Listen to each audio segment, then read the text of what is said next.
they go by? On this latter point, you are correct. However, Shenhe is human. Oh, right. Wait, what?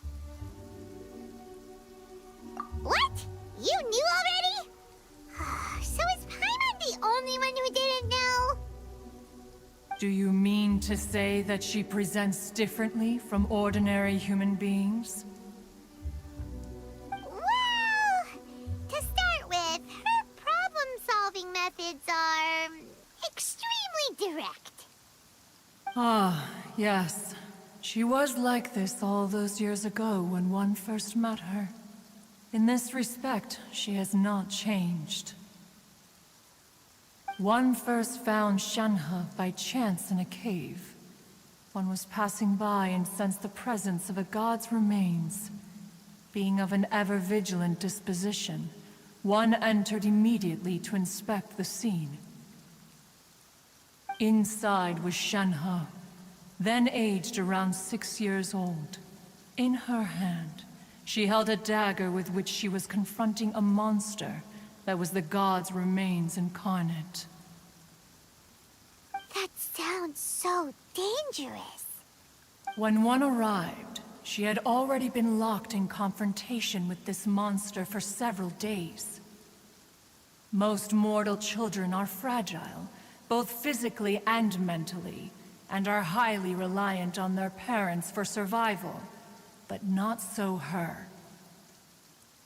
That she was able to endure such terrible danger was due not only to her strong willpower, but also to the bloodlust and homicidal instinct with which she was born. One dealt with the monster, yet she still refused to lower her guard. She even pointed her dagger in one's direction and remained ready to strike. Only after she was satisfied that one had no intention to cause her harm did she finally relent. She then passed out without uttering a single word. In other words, if you hadn't passed by that day, Shenhe might have... Not necessarily. Upon one's arrival, one could sense that the god's wrath was gradually receding. Even had the stalemate continued, one suspects that Shenhe may have still emerged the victor of the confrontation. That's still so dangerous, though. Why was a tiny little kid battling against the wrath of a god in the first place? Alas, the mortal world is rife with suffering of every kind, and she had experienced her fair share of this, even at a tender age. Seeing that she was homeless, one decided to adopt her. Indeed, it is one to whom she refers. Shenhe has an extraordinary constitution, making her well adapted to practicing the Adepti arts. All the Adepti cherished her talents, and so we were willing to train her. However, her homicidal urges did not subside with age. Rather, they grew stronger day by day. Mooncarver once performed a divination for her. He declared that her fate is to bear the curse of calamity. Consumed by malevolent energy, she is prone to bring harm to those around her. Such is the magnitude of the danger this poses, that her soul must be bound with red ropes to keep her homicidal instinct at bay. The red ropes have indeed served to keep her calmer and more content. They also seem to have rendered her somewhat inexpressive. Perhaps the red ropes are so powerful that they have suppressed some of her other emotions as well.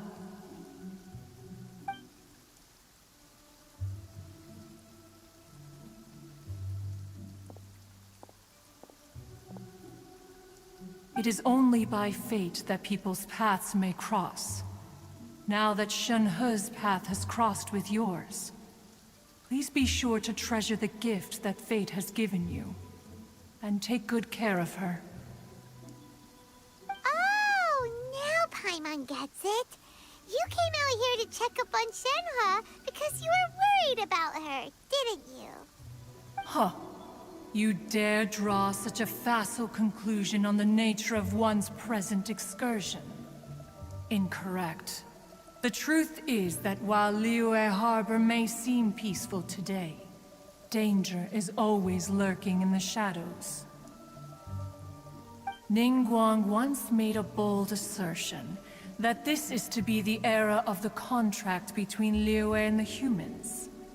Well, one is most curious to observe how she will respond to the coming storm.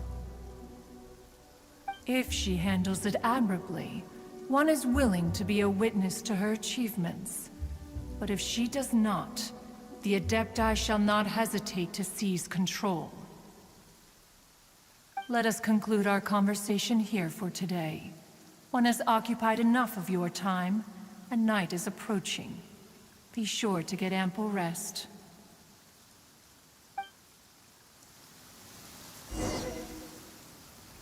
So, Shenhua isn't an Adeptus after all. She just grew up around the Adepti. Oh, no wonder she doesn't like being treated as an Adeptus. Having everyone falling over themselves to show their respect all the time must be kinda hard to deal with.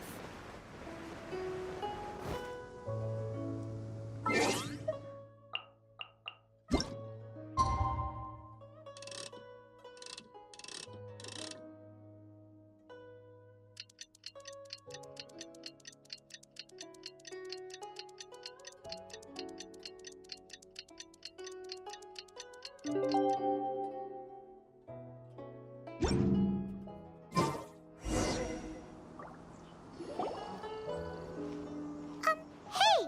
So, Shenhua... Master has relayed my situation to you, I take it. Oh? How did you know? I'd intended to wait until you came back before going to sleep, but I didn't hear you come in. I was worried that something may have happened to you, so I went outside to check and caught sight of my master. On top of this, you have been acting very strangely around me this morning, causing me to suspect that my master must have told you everything about me. After all, Master is... very talkative. Sorry, Shenhua. Paimon had you down as an Adeptus this whole time, but it turns out Paimon was wrong. It's okay. I don't mind. The fault is mine for not explaining everything to you sooner, because in my experience, trying to explain is a futile pursuit. Still, though you mistook me for an Adeptus, you never treated me as distant and unapproachable. Instead, you treated me as you would a friend. For this, I am very grateful indeed. To be fair, we've met our fair share of real Adepti, too. Anyway, now it's settled. From now on, you're our friend. Whether you're an Adeptus or a human isn't the important thing. First and foremost, we're just plain old friends. Got it. Although I don't know quite what it entails in terms of what I have to do, I must say I like the title friend very much indeed. Great! Well, now that we're all rested up, we should start searching for the other 2 items on the list. But before we do that, let's go to the building site and ask Ningguang's little helper how the progress is going. After all, Sunset Vermilionite is so rare. Paimon doubts many competitors will really be able to find any. If it turns out some of them have given up already, we'll be able to take things a little more slowly. Oh, and another thing. We bought some grilled chicken drumsticks on the way back last night. There was a place just outside. Here's one for you, Shenhua. Try it! They're so good. I concur. It has a rich flavor, far more agreeable than those I've cooked for myself in the wilderness in the past.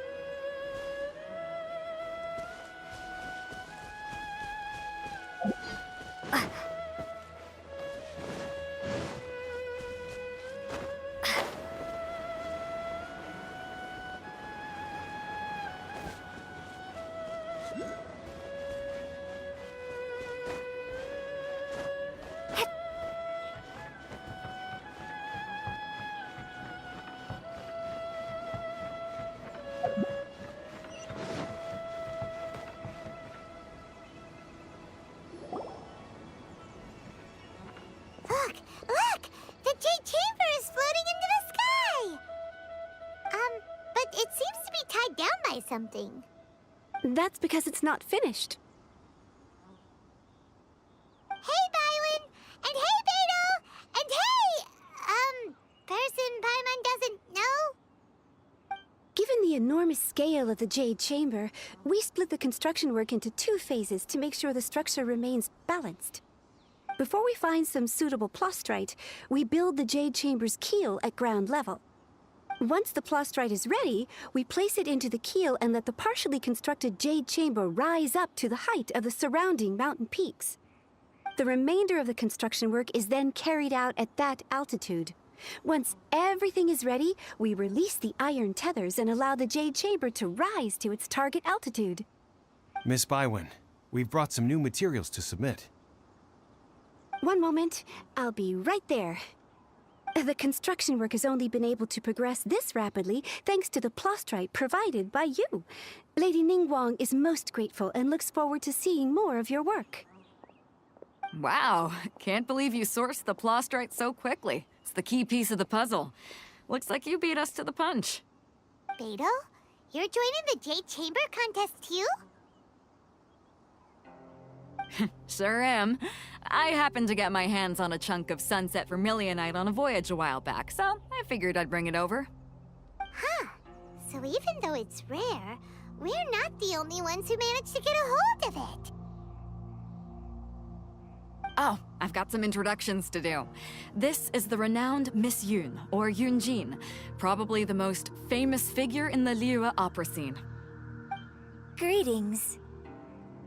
These two are Paimon and the Traveler, both good buddies of mine. And this is... sorry, not sure we've met. Shenhe. I am their... friend. Good to meet you. A friend of a friend is my friend too. Or, as I like to say, a mate of a crewmate is part of the crew. Miss Yun is also here for the contest. Turns out she needed to borrow a boat, so we came together. It's an honor to finally meet you both. I've heard much about you.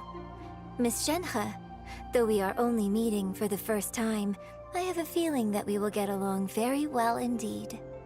To be honest with you all, I am in great need of this opportunity to ask Lady Ningguang a question. That's why I joined the contest. Thanks to my father's connections, I was able to acquire a specimen of the plastrite required. Fortunately, it was approved for submission, despite being a little on the diminutive side. Wow. So it looks like the 3 of us are competitors now. Excuse me for prying, Miss Shenhe, but are you competing as well? No, I don't have any questions for Ningguang. I just wanted to help her win. In that case, I have a proposal to make.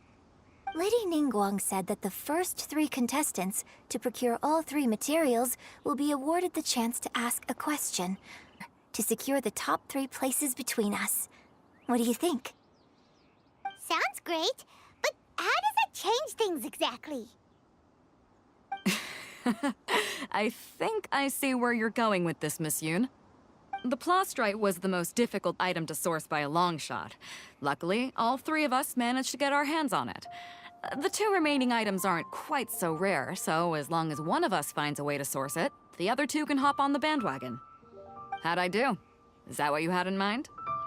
Precisely. Huh. Interesting approach. Okay then. All right, I'll go first. I have some leads on these wonder cores. From what I've heard, the core itself is really not that difficult to make. The hard part is getting hold of the ore used as raw materials. I'm gonna head back to the ship and ask Su Ling if he's heard of them. You guys